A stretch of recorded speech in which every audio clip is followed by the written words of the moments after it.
হে দোস্ত স্বাগতম জনাইছোঁ মোৰ অন্য এটা ভিডিঅ' লৈছোঁ। আপোনালোকে সকলোৱে কেনে আছে? আশা কৰোঁ ভালেই আছে। চ' কি এইবোৰ টকা, অ' মাই গড। চ' আপোনালোকে মোৰ হাতত টকা চাই আছে ন, তিনিটা টকা। এটা হ'ল 200 টকীয়া নোট আৰু দুটা হৈছে 100 টকীয়া নোট। চ' টোটেল মিলি হ'ল 400 টকা। চ' এই টকাৰ মূল্য মোৰ ওচৰত কিমান জানে? 4 লাখতকৈ বেছি। কিয় কৈ আছোঁ, এই টকাৰ মানে এটা বহুত ডাঙৰ এটা হিষ্টৰী আছে। চ' সম্পূৰ্ণ ভিডিঅ'টো চাই থাকক, আশা কৰোঁ বহুত ভাল লাগিব। হে দোস্ত, এতিয়া মই কৈ আছোঁ এই টকাৰ হিষ্টৰী। চ' ভিডিঅ'টো বহুত ভাল লাগিব, ইণ্টাৰেষ্টিং হ'ব আৰু আপোনালোকে সম্পূৰ্ণ ভিডিঅ'টো চাই থাকক। আৰু এটা কথা, যদি মোৰ চেনেলত কোনোবাই নতুনকৈ আহিছে তেনেহ'লে চেনেলটো ছাবস্ক্ৰাইব কৰি দিয়ক যদি ভিডিঅ' বহুত ভাল লাগে।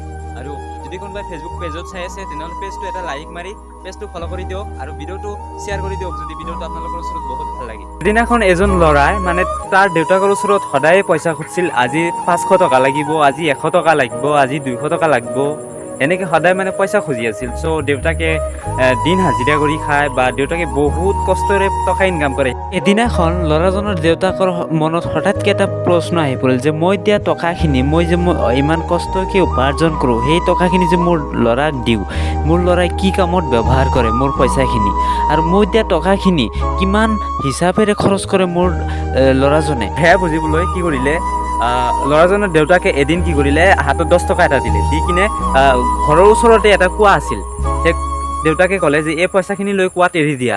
তো সেই ল'ৰাজনে সিদিনা এৰি দিলে, সেই 10 টকা লৈ কুঁৱাত এৰি দিলে। আৰু এদিন আৰু এটা 10 টকীয়া নোট এখন দি ক'লে যে তুমি এইটো কুঁৱাত এৰি দিয়া। তো সিদিনাও এৰি দিলে, তাৰ পিছদিনা এনেকৈ পইচা লৈ কুঁৱাত এৰি দিলে। তো 4 দিনৰ পিছত কি কৰিলে, দেউতাকে ক'লে আজি তোমাক পইচা নিদিওঁ, তুমি আজি ইনকাম কৰি আনা, আজি তোমাক গোটেই দিন দিছোঁ, তুমি যিমান পাৰা ইনকাম কৰি আনা। তো সেইদিনা কি কৰিলে, ল'ৰাজনে গোটেই দিন ঘৰৰ পৰা ওলাই গ'ল আৰু তেওঁ কাম বিচাৰি আছে, ক'ত কাম পাব আজি। মানে যেতিয়া ঘৰৰ পৰা ওলাই দিছে, ধমকি এটা দি দিছে যে আজি পইচা নহ'লে ঘৰত আহিব নিদিওঁ বা ঘৰত আহিব নোৱাৰিবি তই, তেনেকৈ কৈ দিছে। তো তেতিয়া গোটেই দিন ঘূৰিলে, ক'তো কাম নাই, 1 টকা নাপালে। তো সন্ধিয়াৰ অলপ আগতে, ঘৰত অহাৰ সময়ৰ অলপ আগতে নদীৰ পাৰত তেওঁ বহি আছিল। তো নদীৰ পাৰত মানে এজন মানুহে কি কৰিলে, দুটা বোজা লৈ আহিছে। মানে তেওঁৰ বোজাটো লওঁতে বহুত কষ্ট। তেতিয়া সেই ল'ৰাজন যে বহি আছে নদীৰ পাৰত, তাকে কৈছে তুমি এই বেগটো লৈ যোৱা, তোমাক মই 10 টকা এটা দিম, অলপ আগুৱাই দিয়া মোক।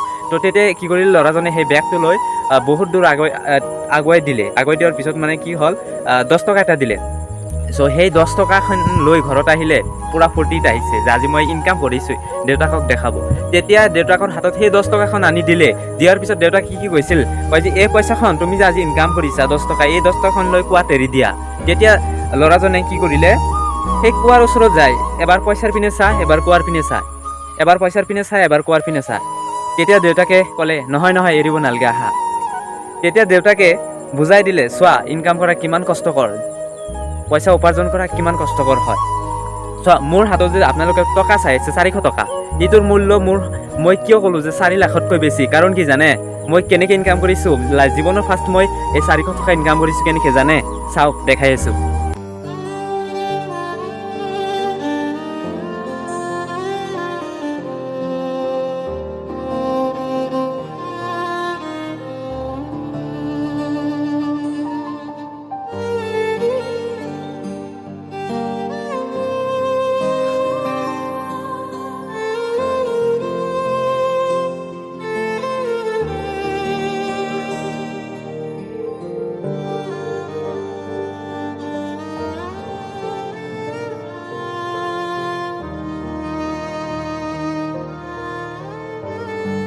আপোনালোকে চালে এনেকৈ মানে ইনকাম কৰিছোঁ। গোটেই দিন ৰাজমিস্ত্ৰীৰ যিটো ঢালাই পাতি হয়, তাতে ঢালাইৰ কাম কৰি কিনে এই 400 টকা পাইছোঁ।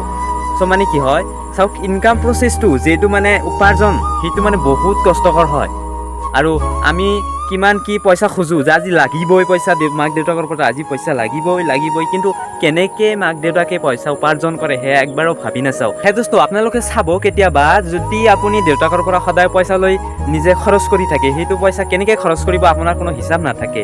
চ' কোনোবা দিন যদি আপুনি 10 টকা এটা ইনকাম কৰিছে নিজে কষ্ট কৰি, চ' সেই 10 টকা খৰচ কৰিবলৈ যাব, কেনেকুৱা লাগি যায়, নিজৰ গাতে লাগি যায়। চাওক দেউতাকে আমাক আপোনাক কিমান স্বাধীন দিয়ে, যেতিয়া পইচা খোজোঁ তেতিয়াই লগে লগে দি দিয়ে পইচা। আজি লাগিব 500 টকা, চালোঁ লগে লগে দি দিয়ে। চাওক দেউতাকে কিমান স্বাধীন, আমাক কিমান সুবিধা দিছে। এই আপোনালোকৰ ওচৰত মোৰ এটা কথা যে পইচা লয় দেউতাকৰ পৰা খোজে, নিজৰ ইনকাম নাই, যিহেতু সময় হোৱা নাই ইনকাম কৰা, আপুনি পঢ়ি আছে, চ' পইচা লওক দেউতাকৰ পৰা, লৈ কিনে বেয়া কামত খৰচ নকৰি ভাল কামত খৰচ কৰক। সেইটো আপোনাৰ ফিউচাৰত ভৱিষ্যতত কিবা এটা কামত দিব। আৰু যদি বেয়া কামত খৰচ কৰে তেনেহ'লে কোনো কাম নহ'ব।